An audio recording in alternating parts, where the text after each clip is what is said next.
Si on avait à parier sur les probabilités, elle favorise pour l'instant l'esprit critique. Et c'est vrai encore aujourd'hui. Stéphane Bureau. Bonjour Stéphane. Salut Mario. On avait beaucoup parlé des marchés financiers qui, au plus fort de la peur des tarifs, étaient dans le rouge plusieurs semaines consécutives. Mm-hmm. En fait, il y a 3 moments où on a beaucoup parlé des tarifs dans les jours qui ont suivi des décisions en général importantes de Donald Trump. Et on était tous convaincus que c'était le dernier des garde-fous, que c'était plus que le pouvoir judiciaire aux États-Unis, plus que le pouvoir législatif et l'opposition démocrate, c'était les marchés qui allaient ramener à l'ordre Donald Trump. Et c'est vrai que le 3 avril dernier, quand on a vu les marchés se planter après la journée de la libération, quand M. Trump nous a parlé de ces tarifs réciproques qu'il allait imposer à tous ses partenaires commerciaux, il y a eu quelques jours de carnage sur les marchés financiers à Wall Street et éventuellement, c'est le marché obligataire, pas les marchés boursiers qui ont ramené à l'ordre le président. Mais là, le marché croit au deal, là. Et partout, c'est ça, on se disait, regardez, le président n'a pas franchement la marge de manœuvre qu'il pensait avoir. OK. On est aujourd'hui, plus de 3 mois après l'arrivée au pouvoir de M. Trump. Les marchés ont corrigé quelques fois. Ça a été vrai en janvier, ça a été vrai en avril. Et aujourd'hui, ils sont au-dessus de là où, alors légèrement, on est à la marge, mais au-dessus de là où ils étaient, les marchés, avant le début de l'année.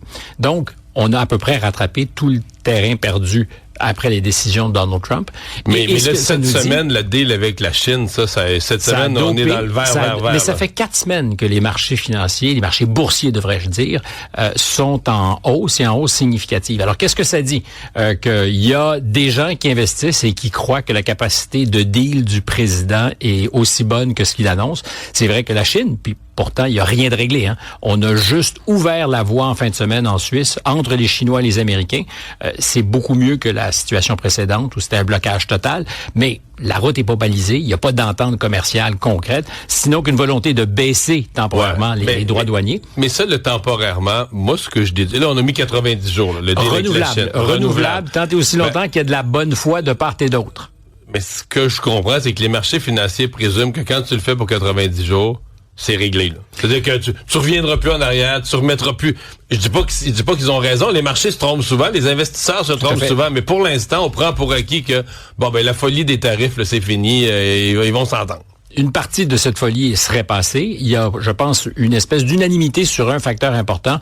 Il y a le 10% qui risque d'être résiduel. C'est-à-dire que ce 10% de droits douaniers qu'imposeront maintenant les États-Unis à la plupart de leurs partenaires commerciaux devrait rester, mais tout le monde semble prêt à vivre avec ça. Mais ce qui est intéressant, c'est cette idée que le dernier des garde-fous capable de ramener à l'ordre Donald Trump, invoqué partout, sur tous les plateaux, aujourd'hui, est au vert et donne... mais parce que Trump a changé d'idée. Il a annulé les tarifs et... Oui, parce qu'entre autres, il a annulé, suspendu pour l'instant. Suspendu pour l'instant. Mais la médecine Trump, parce que c'est quand même un monde différent de celui dans lequel on vivait le 19 janvier dernier. Il y a des droits douaniers qui pèsent encore pour le Canada sur l'acier, sur l'aluminium, pour l'ensemble des partenaires commerciaux des États-Unis sur l'acier et l'aluminium, sur les voitures, et le 10%, comme je disais, résiduel, donc des revenus qui rentrent aussi aux États-Unis, parce que c'était la théorie de M. Trump. Ces droits douaniers vont permettre d'accumuler des sommes colossales qui pourront ensuite peut-être servir à justifier des réductions d'impôts. Donc, la méthode Trump, je dis pas qu'elle est exemplaire. Je dis simplement que quand on était prêt à voir dans les marchés ceux qui étaient encore dotés d'un jugement critique, parce que c'est ce qu'on disait, les analystes et les investisseurs, eux, voient clair. Aujourd'hui, ils semblent s'être ralliés beaucoup à ce que propose, plus optimiste, peut-être trop d'ailleurs, mais ça a été des swings extraordinaires. Là. Amazon, qui est Mon expérience, c'est que les marchés sont toujours trop. Ah oui, tout à fait. Quand ils se dépriment trop. Quand ils s'emballent trop. C'est souvent vrai. Mais je pensais à Amazon, justement, qui pour... Ce qui se passe entre les États-Unis et la Chine est une bonne manière de mesurer les tensions, qui est partie de 240 $ il y a 2 mois à 150 $. C'est une vrille importante. Qui remonte à 210, 211. Donc, les investisseurs pensent que ça va se pacifier entre la Chine et les États-Unis. Qu'est-ce que le remaniement, selon toi, exprime sur la relation Canada-États-Unis? que le patron est le seul, ça va être le premier ministre, M. Carney. Il l'a dit. Exactement. Il y a personne d'autre que lui qui va caler les shots. Je pense que M. Leblanc va nécessairement jouer un rôle important avec ce nouveau portefeuille extrêmement important qui lui est donné. Et ça témoigne probablement qu'au cours des dernières semaines et derniers mois, celui qui, dans l'équipe de M. Trudeau, arrivait à schmouser avec l'équipe de Donald Trump et peut-être Donald Trump, c'était Dominique Leblanc, donc un acteur important. Et l'autre variable, évidemment, c'est ce secrétaire d'État qui est responsable des approvisionnements militaires. Une manière de créer un fusible, peut-être, qui permettra au premier ministre de dire, si on change d'idée, ça sera de sa faute, parce que si on change d'idée, moi, je crois qu'on est beaucoup aligné là-dessus. Le Canada va devenir un acheteur d'équipements américains, quoi qu'on en dise et quoi qu'on en fasse. Pour les avions, on était déjà commis. C'est que là, frustré parce que les Américains nous faisaient, on a dit, là, les avions américains, on va peut-être oublier ça, puis aller regarder vers des Français ou des Suédois ou d'autres types de... Mais on était déjà commis là, sur les Lockheed Martin. Là, pour une partie d'entre eux, effectivement, une quinzaine, mais je pense pas qu'on recule. Je crois que c'était une manière habile de dire on est capable de faire pression et de faire face au président américain. S'il le faut, on achètera ailleurs. Mais à l'évidence, si on veut avoir de meilleures relations avec l'oncle Donald, il faudra acheter aux États-Unis. Okay. Et c'est un prix, je crois, que ce gouvernement se prépare à payer, même si on dit on pourrait travailler plus activement avec les Européens, intégrer peut-être même l'Union européenne. Je pense qu'on est très loin de ça. Puis dans les faits, l'économie canadienne et l'économie américaine, c'est à peu près la même économie. L'espace économique canado-américain, on peut bien dire, on est capable d'intégré. Exact. On est capable de créer de la distance, puis un jour, on aura d'autres partenaires. Un jour, je sais pas quand, mais demain matin, si on veut continuer à avancer, il va falloir faire des compromis. Et ces compromis risquent de se faire sur la question de la défense. D'ailleurs, c'est un cabinet défense. La ministre des Affaires étrangères a déjà été ministre de la Défense. M. McGuinty avait une expérience en sécurité intérieure. Donc, le premier ministre Carney envoie un signal fort.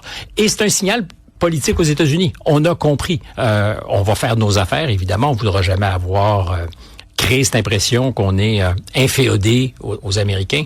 Mais c'est évident que M. Carney dit on a compris le message. Il y a un enjeu qui le justifie. Il y a des conflits en Europe. On n'est pas sorti de ce contexte géopolitique très tendu. Donc, le Canada fera sa part. Et c'était, pour moi, très évident dans le cabinet qui nous a été présenté hier. M. Trump, il est bien reçu dans les pays arabes. Vous en parlez depuis ce matin. Oui, il est on s'est amusé un peu tantôt sur la qualité de son hôtel. C'est comme je te le disais hier, d'ailleurs, le même hôtel où ont été retenus en otage des membres de la famille royale saoudienne et d'influents personnages quand le nouveau patron a voulu faire place nette et qui leur a dit, il va falloir cracher de l'argent que vous avez peut-être reçu en trop et surtout me baiser la main et accepter que ça sera moi le patron. Il y a des gens qui ont été probablement torturés dans cet hôtel. Il n'y a plus rien qui traîne. Et M. Trump a certainement été reçu autrement dans cet hôtel qui avait tout ce qu'il fallait pour le ravir. Beaucoup de dorures et aussi, on l'a dit, ce tapis qui n'était pas tout à fait rouge, mais qui a fait bonne impression à ce président qui se sent là-bas très bien parce que reçu comme un roi. Mais ce qui m'intéresse surtout, c'est que ce matin, à Riyad, il a rencontré le nouveau patron de la Syrie, M. Al-Shara, qui était et qui est encore d'ailleurs pour les Américains quelqu'un qui est lié à une organisation terroriste pour lequel il y avait une rançon. Mais là, il est en train de se régulariser. Alors, rencontre les Européens, rencontre le président américain. C'est un processus de régularisation, comme tu le dis. Il est en train de passer à la laveuse. On ne sait pas s'il en sortira plus que blanc, mais c'est vrai que ça avait commencé la semaine dernière avec le président français, M. Macron, qui l'avait reçu en grande pompe à l'Élysée. Si on lui donne ce statut-là, c'est qu'on a espoir, autant en Europe qu'aux États-Unis, qui recrée une sorte de stabilité en Syrie, parce que c'est l'anarchie là, depuis plusieurs années. Et c'est encore l'anarchie. Il y a eu des exactions encore au cours des dernières semaines contre les minorités alaouites et druzes.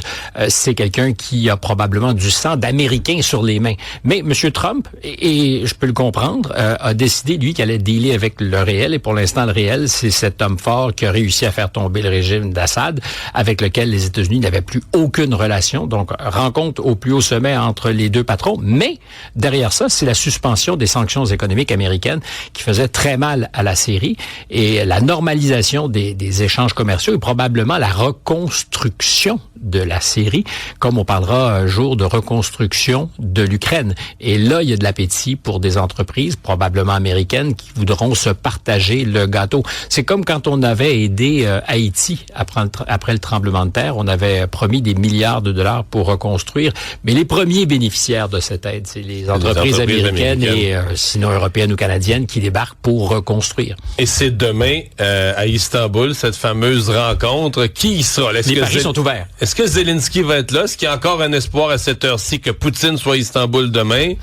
On dit que Marco Rubio, il sera. Oui, alors il y a une grosse équipe américaine. Le secrétaire d'État va être présent. C'est donc dire qu'il y aura des négociations. Il va se passer quelque chose. On n'est pas à l'arrêt en ce moment. Mais les paris sont encore ouverts aujourd'hui à 24 heures. Est-ce qu'il est possible que Vladimir Poutine décide de caler le bluff? Parce que c'est un peu ça. Zelensky a dit, tu veux me rencontrer? Parfait. Moi, je suis à ta disposition. Moi, être là. Je suis en Ankara. Je vais faire le vol. Je t'attends. On va te dérouler le tapis, quelle que soit la couleur.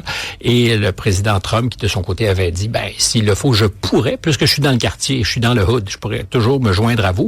Rien d'annoncé pour l'instant, mais c'est pas exclu non plus. C'est absolument pas exclu, ça serait extraordinaire. Mais même s'il n'y a pas cette rencontre au plus haut sommet, qui, ça me paraît improbable à 24 heures pour être, et même pas 24 heures pour être organisé, que le secrétaire d'État, qui à ce jour s'est tenu à bonne distance de toutes les rencontres avec les Européens particulièrement depuis qu'il a quitté Paris il y a un mois en disant on compte les jours et si on ne trouve pas une solution, on va passer à autre chose. Que Marco Rubio soit délégué, c'est donc dire que, parlons de l'orgueil américain est un peu en jeu. Ils se mettent en jeu, ils disent on est prêt encore à faire avancer s'il y a de la bonne volonté. S'il est là, c'est qu'ils ont espoir que quelque chose peut changer. Et donc, il y aura des Ukrainiens, il y aura des Russes à Istanbul. Est-ce qu'on va se réveiller en fin de semaine avec quelque chose qui ressemblerait à une entente? La première étape, ça serait le cessez-le-feu qui devait avoir lieu, être imposé lundi. Les Européens, les Ukrainiens et Donald Trump avaient dit c'est la chance, on commence, à vous les Russes, de le respecter ou non, ce cessez-le-feu. Et puis quand il y a eu cette possibilité de rencontre au plus haut sommet à Istanbul, Donald Trump a dit, attendons s'il le faut pour le cessez-le-feu et voyons ce qui se passe demain avec la rencontre en Turquie. 24 heures cruciales. Merci Stéphane. Salut Mario. À demain.